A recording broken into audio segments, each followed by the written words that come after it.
நம்ம காதுல எல்லாம் சொல்லிட்டுங்க, சொல்றத சொல்லிட்டேன், அப்புறம் உங்க இஷ்டம் அப்படின்னா என்ன அர்த்தம்? நாயே பண்ணலன்னா நாசமா போயிடுவேன்னு அர்த்தம். பெண்களுக்கு எப்பவுமே மனம்ல என்ன இருக்குன்னு யாருக்கும் தெரியாது. சில சமயம் அவங்களுக்கே தெரியாது. அதனாலதான் சிக்கி தவிக்கிறாங்க.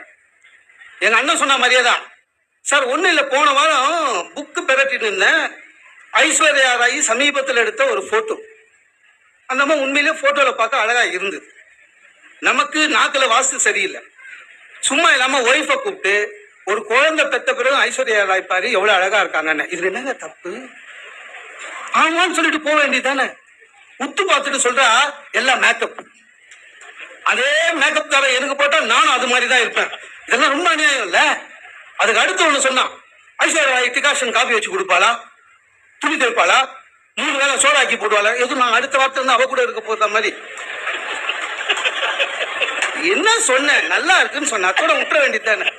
ஐஸ்வர்யா இதை செய்வாளா அதை செய்வாளா, அவளுக்கு அதான் வேலை, வேற என்ன வேலை? மனம் மலர்வது என்பது பெண்களுக்கு ரொம்ப குறைவு. அதான் உண்மை. இவ்வளவு பேசுறாங்களே, நம்ம மகரிஷியே ஒரு கூட்டத்துல பேசிட்டு இருக்காராம். அப்ப பேசும்போது சொல்றாராம், கணவனும் மனைவியும் விட்டு கொடுத்து போகணும்னு. அதான் ஆண்களும் இருந்தாங்க பெண்களும் இருந்தாங்க.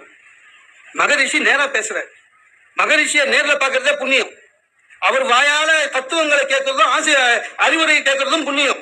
ஆண்களும் இருந்தாங்க பெண்களும் இருந்தாங்க. விட்டு கொடுத்து போகணும்னு ஒரு அம்மா எழுந்து, யாரு ஆம்பளையா பொம்பளையா எது அவர்கிட்டயே, அவரு யார் புத்திசாலியோ அவங்க விட்டு கொடுத்து போயிடுவீங்கன்னு தப்பிச்சாரு. இப்போ பெண்களுடைய மனம் அப்படிதான். மனிதநேயம் குறைவு, அன்பு குறைவு. சார் சண்டை போடுறதே குடும்பத்துல யாரு சார் சண்டை ஆரம்பிக்குது? இந்த ஆம்பளைங்களுக்கு சண்டை போடவே தெரியாது. அவன் சாதாரணமா பேசவே தெரியாது. சண்டை ஆரம்பிச்சா இன்னும் தெரியாது. வீட்லயேங்க சண்டை ஆரம்பிச்ச உடனே கட்சியா என்ன சொல்ற போடுவான் ஃபர்ஸ்ட் எடுத்த உடனே. இன்னும் சண்டையா ஆரம்பிக்கல. ஆனா பெண்கள் அப்படி இல்லை. சண்டை நல்லா பேசுவாங்க. சண்டைன்னு வந்ததுன்னா கிபி கிமு அன்னைக்கு கூட நீங்க என்ன திட்டினீங்களே என்னைக்குன்னு தெரியாது. நம்ம மனசுக்குள்ள டெய்லி தான் திட்டி நிற்போம். ஸ்கூட்டர் ஸ்டார்ட் பண்ணும்போது எப்படியோ ஒண்ணு சண்டை. இந்த நாட்டுடைய மனசு மலராமல் இருப்பது பெண்களுக்கு தான். இல்லைன்னா தனி குடித்தனம் ஏங்க வருது? எங்கேயாவது ஆம்பளை சொல்றோமா, எங்க அப்பா அம்மா கூட 35 வருஷம் இருந்தோம், போர் அடிக்குது, வா தனியா போலான்னு? பெண்கள் தான். கூட்டு குடும்பம் உடைஞ்சது பெண்கள் தான். ஒரு அன்பு காட்டுறதுல பிரிவு வந்ததும் பெண்கள் தான். ஒண்ணு இல்லைங்க, ஒரு கிருஷ்ண ஜெயந்தி வருது. கிருஷ்ண ஜெயந்தி அன்னைக்கு என் ஒய்ஃப் கிட்ட சொன்னேன், வாமா பலகாரத்தை கொடுத்துட்டு அம்மா அப்பாவை பார்த்துட்டு வரலான்னு. ஒண்ணும் பண்ண முடியல. ஏன்? கண்டிப்பா போகணுமான்னா. இல்லம்மா வாமான்னு கூட வந்தா. வர வழியில கிருஷ்ணரெல்லாம் திடீர்னு வரா.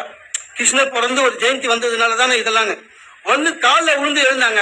எங்க அம்மா சும்மா இருக்க கூடாதா? மாமியாரும் பொண்ணு அம்மா மாதிரிதான்மா, எழுந்துருமா. நாங்க ரொம்ப சங்கடமா போச்சு. நான் அப்படியே பின்னால வேடிக்கை பார்த்துட்டு இருந்தேன். இதெல்லாம் விட எங்க அம்மா அந்த சீடை எடுத்து சாப்பிட்டுட்டு சொல்றாங்க, இவ்வளவு பச்சிருக்கிற சீடை செய்ய தெரியலையே. நாங்க இதுதான் பெண்களுக்குரிய மிகப்பெரிய பிரச்சனை.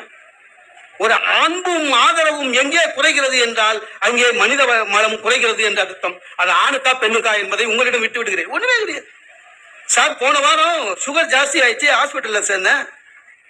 ஹாஸ்பிட்டல்ல போனோன்னு டாக்டர் சொன்னாரு, ஒரு 2 நாள் இருந்து சுகரை கண்ட்ரோல் பண்ணிட்டு போங்கன்னு. என் ஒய்ஃபு கிட்ட சொல்றேன், என்னம்மா தங்குறியான்னு. ஏன் என்ன கேட்கறா? ஏன் நான் இங்க தங்குனா வீணா சண்டை வரும். எவ்வளவு பாருங்க மலர்ந்த மனசு. சொல்லினா இருக்கா. டாக்டர் வந்தார் உள்ள.